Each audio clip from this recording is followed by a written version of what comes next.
December 26, 1980, midnight. Security police at RAF Woodbridge, a British Air Force base located next to RAF Bentwaters, report seeing an unknown light in Rendlesham Forest. At first, they believe it's a downed aircraft. Later, they realize it might possibly be something else. Sergeant Jim Peniston and 2 other officers investigate the site. When we arrived to inspect the crash site, it quickly became apparent that we were not dealing with a plane crash or anything else we've ever responded to. There was a bright light emanating from an object on the forest floor. Peniston and his team approach the object on foot, taking notes along the way.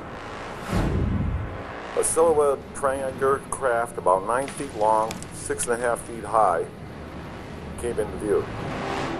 Peniston alleges that the craft had blue and yellow lights swirling around its surface. We started experiencing radio difficulties.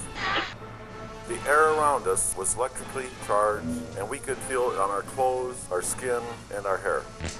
Peniston claims the surface of the craft had inscribed symbols 3 inches high and 2.5 feet long. The largest symbol was a triangle centered in the middle. As Peniston gets closer to the object, he says that he touched it. Even though it looked like black onyx, it felt like metal. 45 minutes later, the object maneuvers through the forest and takes off. It lifted up off the ground and shot away at an incredible speed. It was gone in a blink of an eye. Over 80 Air Force personnel witnessed the takeoff. Now, this UFO was triangular in shape. It was about 9 feet wide and 6 feet high. Jim Peniston got close enough to touch the side of this thing, and he saw strange symbols on the hull. Peniston transcribed 6 symbols etched in the craft's surface. Most of the symbols are composed of straight lines and symmetrical. People have been trying to decipher that writing for years, thinking maybe it's Egyptian, maybe it's hieroglyphic, maybe it's pictographs. Clearly, there was a message there that we still haven't deciphered to this very day. Some witnesses claim that the UFO left physical evidence behind. There were indentations in the ground where this thing had landed. Okay, we're now approaching Erie within about 25-30 feet. Hey, this is Erie. This is strange. Here, someone want to look at the spots in the ground? Bear in mind, of course, this is the middle of winter. The ground was very hard. Those indentations had to have been made by something that weighed several tons. And there were 3 of these indentations. Plaster casts were made of the indentations. When plotted, they allegedly formed an equilateral triangle. It was almost as if this craft had come down on a landing strut, so some sort of tripod-like device. On the following night, a squad of soldiers surveys the area with a Geiger counter and detect abnormally high traces of radiation. What kind of readings we getting? Anything? 7 tenths there. 7 tenths right there in the center? The most significant development in terms of the evidence was that they recorded levels which peaked, critically, they peaked in those 3 holes where the thing had come to rest. The Ministry of Defense released 38 pages of documents relating to the Rendlesham sighting. Most of the file is correspondence to and from residents curious about the reported event. But one interdepartmental memo contains a chilling sentence. Our defense intelligence staff subsequently assessed the levels of radiation as, quote, significantly higher than background, unquote. On the following night, December 26, 1980, Colonel Halt documented his encounter on a cassette recorder. It recreates his experience moment by moment and has become one of the most compelling documents in UFO history. That's unreal. What is it? We don't know, sir. The team retraces the steps of Colonel Halt's UFO encounter that night.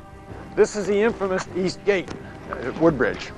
This is where the event actually started. Colonel Halt arrived at the site with 5 servicemen, after being told by the other police officers that the mysterious light had been spotted a second time. The police claimed that it was back. They kept telling me it was back. When you heard this report from these men, what did you make of it? What was your frame of mind? I thought there was a rational explanation for this. I guess I was a non-believer is the best way to put it. What happened when you came out to investigate? Somebody had to go out and respond and put this to rest. And it was my intention to go out there and just put it all to rest and put it all behind us and get it over with. And that's really what I intended to do and what I expected to do. In fact, you know, when I got out there, I thought, why did I ever get involved in this? I wish I had done this. I wish I'd let somebody else do this, because nobody will believe this. So I gathered up a small team, 5 people, and we went out into the forest. Colonel Charles Halt, an American serviceman stationed in Britain in 1980, recounts the night he chased down what he believes was a UFO. Did you do anything to document the sighting on the night? Yes, I actually have my little in-ear portable tape recorder with me, so I turned it off and on as something was occurring. I documented everything on the tape. It's a strange red light. There's something very, very strange. It just moved to the right. Yeah. Go off to the right. Strange. Halt claims that he led a team of soldiers from the east gate of RAF Bentwaters. They then spotted the bright object in Rendlesham Forest and reportedly chased after it, heading east. When they reached a farmhouse in a clearing, the object launched into the skies. We were moving in this direction, as was the object I saw moving through the trees. Okay, we're looking at the thing. We're probably about 200 to 300 yards away. It looks like an eye winking at you, still moving from side to side. It sort of has a hollow center, right? You know, like the pupil of an eye looking at you and winking. And the flash is so bright that it almost burns your eye. Halt reports that the light moved past a creek into a nearby field. We just crossed the creek. We see strange strobe-like flashes to the rather sporadic, but there's definitely something, some kind of phenomenon. We come out of the forest up here about another 100 yards, chasing the object. And the object came out in the middle of this field. The field contained a farmhouse, cattle, and, at that time, a bright moving object. We're hearing very strange sounds out of the farmers' barnyard animals. It's very, very active, making an awful lot of noise. Hey, here he comes from the south. He's coming toward us now. And we're looking out this way, obviously. Okay. There's the farmer's house. Yeah. The object was out here in the field, over here. Right. The lighthouse is over there, about 30 degrees. Well, we're observing what appears to be a beam coming down to the ground. This is unreal. So once you got out here to the field, the object was gone? The object silently exploded into 5 white objects, and they just disappear. Now, what exactly were you seeing? It's an object that was oval-shaped, bright reddish orange, almost like the sun at midday. It had a black oval center. It would blow, like wink a little bit, and it was dripping something like molten metal. There was molten metal? Well, I say that's the only way I can equate it. It was something was dripping that appeared off it. So helicopter explanation is out? No, it wasn't a helicopter. Colonel Halt is one of the most credible eyewitnesses that I've ever had the chance to talk to. This man ran an entire military base with a lot of top secret weapons that he couldn't tell me about. And I don't think he made a mistake that night. I think something happened that people weren't meant to know about.